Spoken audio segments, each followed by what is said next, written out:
An overnight police chase ended in a deadly crash on Houston's southwest side.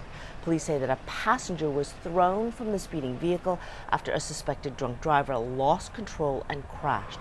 That driver remains hospitalized this afternoon.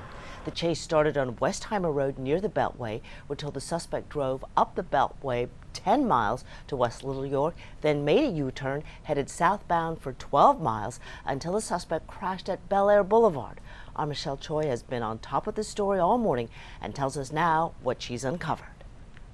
Houston police say they found beer cans in this driver's vehicle. A man in his 30s who at last check was in critical condition, but we're told he is expected to survive. This afternoon, you can see behind me the frontage road here off the Beltway 8 is now back open. But a chunk of it was shut down for hours this morning as police worked the scene. HPD says this all started just after midnight when a concerned citizen driving on Westheimer spotted who he believed was a drunk driver and called police. We're told officers located that driver within minutes and tried to pull him over. We believe that it was important to get this drunk driver off the roadway before he hurt himself or hurt somebody else. But they say he refused to stop and took off, leading police on a 13-minute-long chase that eventually led them south on Beltway 8. They say DPS's chopper also joined in the pursuit. However, when the driver exited Bel Air, he loses control of his vehicle, which causes it to roll over several times, and the passenger was ejected. Police say the passenger died at the scene. They believe in addition to being impaired, the driver was speeding. They say no one else was hurt. This morning, HPD's assistant chief thanked the citizen who alerted police and shared this message with drivers. Anytime you wait from the police, you're putting yourself and others in harm's way,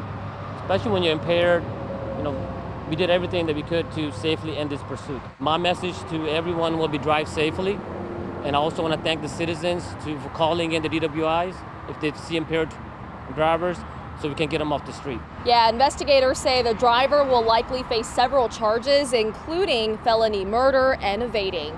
Back to you.